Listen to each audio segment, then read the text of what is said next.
Well, it's raining here today, as you can see, and I was gonna head to the beach and do a recording there because there's this place where it's incredibly magical. So, obviously today wasn't going to be the day, and I had just remembered that this is a possibility because I live near one. So maybe we should record some content there. So might have to stay tuned to get that one. Um, Today, we're going to talk about three topics, which is insane. First, we're going to talk about an emotional check-in. Then we're going to talk about duration, and then we're going to get into the R&D tax credit. So those are quite the broad topic areas. Doing this product development thing, service development thing, creating something unique, totally unique from scratch that's never existed before, connecting with the market and building a durable brand with strong core values that lasts centuries is not for the faint of heart. If it was easy, every single person on this planet would be doing it. It is very, very rare and very difficult. However, it is also really valuable work that needs to be done because very few are actually on this journey and on this path. And most of the time, it's just take whatever's already there, remix it slightly, shove it out there, and sort of care less, or like maybe flip something, and there's less care. And so, just by that very nature of doing this, you have inherent differentiation, defensibility. There's less competition, but it's a struggle. Um, if you listen to interviews with people who've made it, sometimes you have to wait a decade for it to hit. Sometimes 2 decades, sometimes three. You listen to an interview with like Kevin Hart, an entertainer. Took him 12 years before he finally had like the moment where he kind of took off. Steve Carell, an actor, took decades before a movie finally took off and then a series and that sort of thing. So, and even painters and artists, sometimes they have to go through their entire lives, then pass, never experiencing the value of their creations, and then it hits. Same things with inventors. Only in hindsight, or people who are really pushing the society and the thought and the mindset forward, the current generation does not get you. They just don't. And so it takes a long time for the rest of the world to catch up to you. So, what this means in order to create long running duration is that you need emotional resilience. How do you develop that? How do you develop the lack of a sprint mindset where you just do it for a couple days, weeks, months, maybe 1 year, and then give up and quit and switch to the next thing? How do you develop that resilience for a marathon? The only way, you've got to go all the way back to our first couple videos. The only way is that you got to truly love this stuff. Steve Jobs used to talk about this. If you didn't love it, you would quit because it's just too hard. It's too long. And so the folks who really succeed are the ones who have actually found the thing that they're excited about. It's like find your fascination. The things that you're doing and you're not getting paid for it. The thing that's been there since you were a kid. Um, and the first job is to find that. And it's likely that there's something in this world that attracts you, that fascinates you, that pulls you forward. If that's the thing, then zoom in on it. Figure it out. I mean, you already know more than 99% of the population about that thing. Guaranteed. Like you could probably talk about that thing for years and years to the point where people will get sick of it. I mean, look at these videos, right? Like people will get sick of this content, but I have a never ending trove of thoughts, ideas from trying to figure out the core base principles of being able to do it again. And that's the difference between here today, gone today, and the best who's ever done it is the fact that you don't just do it once, you can do it again and again and again and again. That repeatability is skill. And if you can have that repeatability and make hits over and over again, given whatever time duration you're playing on, centuries maybe, then that is the mark of true success. So then extracting those principles out and creating a foundation such that it works for any, in my example, product or service that you could possibly think of or create today and into the far future has taken me decades. I'm 31, 32 years into this thing right now.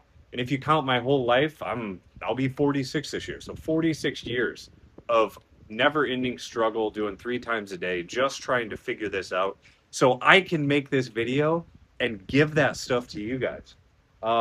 It's important to me. I'm fascinated by it. I love this stuff. I'll do it until the day I kick the bucket, which is hopefully a long way off. So resiliency, personal story. I put myself in the hospital at least twice because I've just gone so hard. And maybe it's a middle age thing, but like I've been getting up at 3 a.m. and all my friends and colleagues who know me, like I'm wearing these red lens glasses during conference calls in the morning. I'm wearing them at night. Like I'm up at 3 a.m. sending emails. I'm on Europe time and American time, like working 18 hours, 20 hours a day. Like while I'm awake, while I'm sleeping, I'm working. So there's a danger in that if you don't take moments and get rest, because you could just very quickly burn out, even if you love this stuff and it's super, you're passionate about it.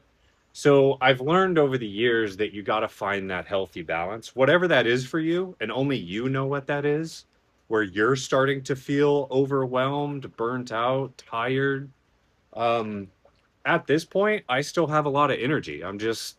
I sleep for 6, 7 hours, maybe less sometimes, and I wake up and I get after it and I go to sleep early. I'm in bed by like 7:30 or 8. So I've learned how to manage this stuff over the decades such that I can keep a consistent pathway and just like a smooth process, a smooth ingestion, analytics, analysis, creation, execution, distribution, all of those things in just a steady drumbeat cycle. And I think that's the key is you got to find that steady drumbeat that works for you.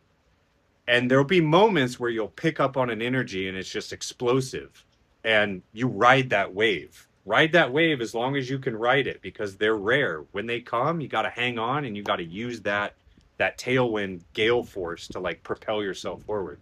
But then once it starts to wind down, you got to just stay in that consistent sort of drum beat and cadence. The cadence that you can have for the rest of your life is the thing that will make you win, right? Because you get multiple value out of this. You get just the intrinsic value of something that you like and love, and like you're engaging with it and you're creating and you're talking to the community and you're doing stuff with it.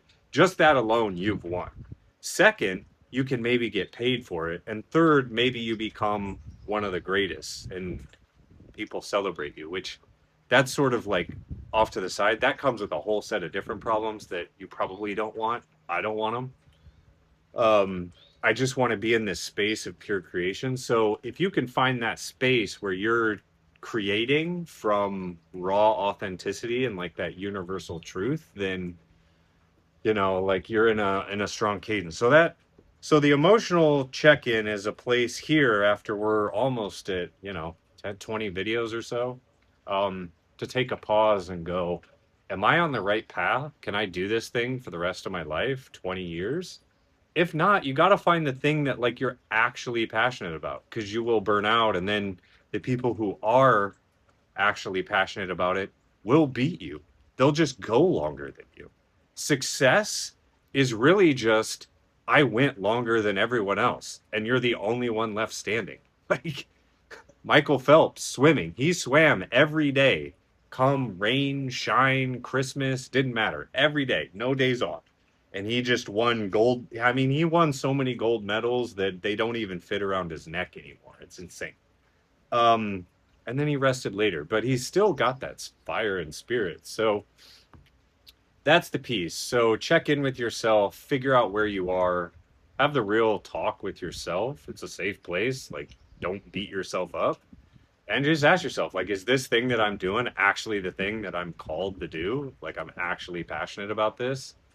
They don't, they don't necessarily have to be the same. Like your job, your income source doesn't have to be like the thing you're passionate about, but given you can combine them, holy moly, amazing, do that. Like double, triple benefit, do that.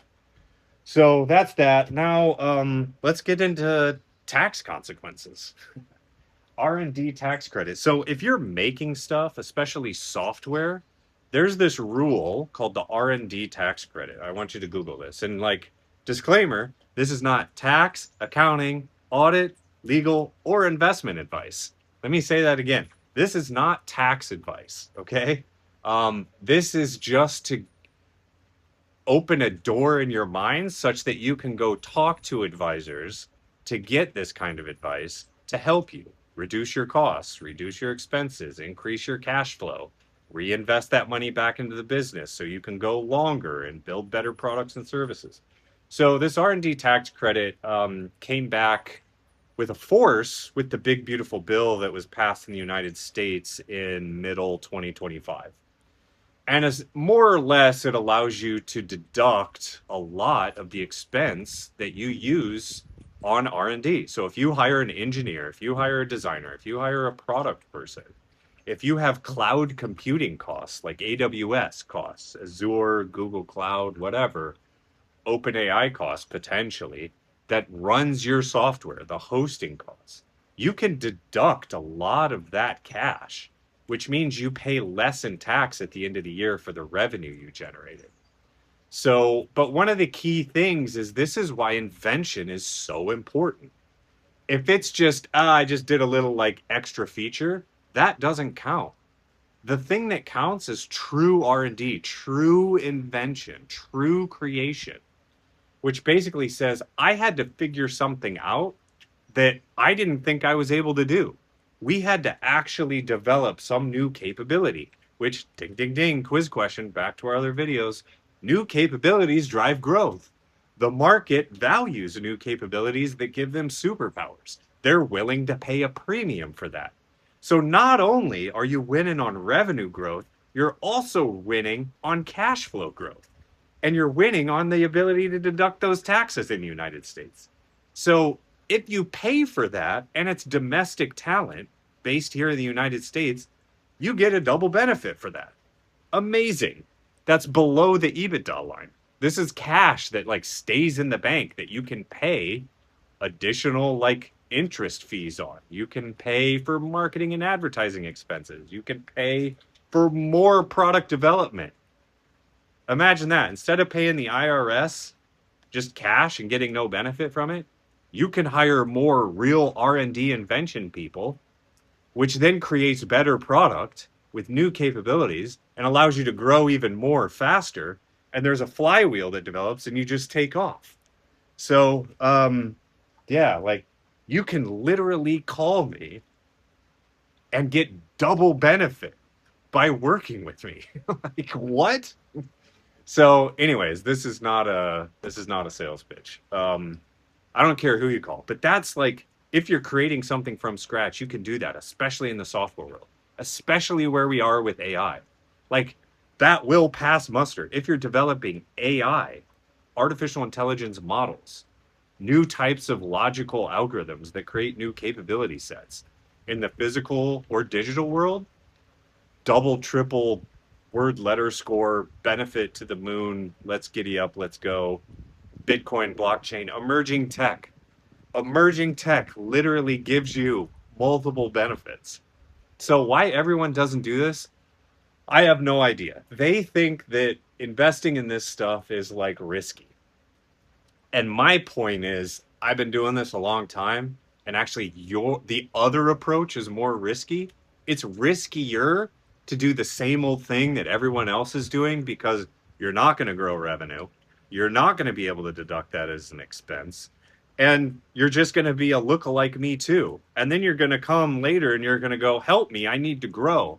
And I'm going to go, but are you investing in emerging tech?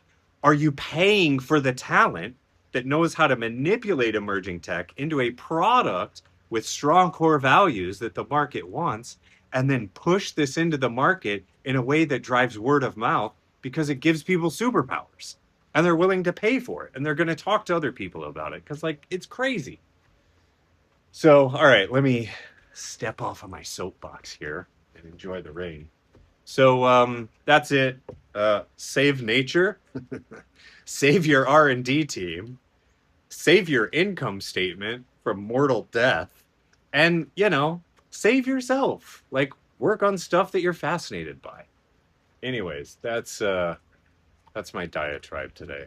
I don't know how you feel about that. Hopefully you're still here and you haven't thrown your computer or your phone against the wall and cussed me out till the end of time. All right. Well, that's it. Talk to you later. Have a great rest of your week.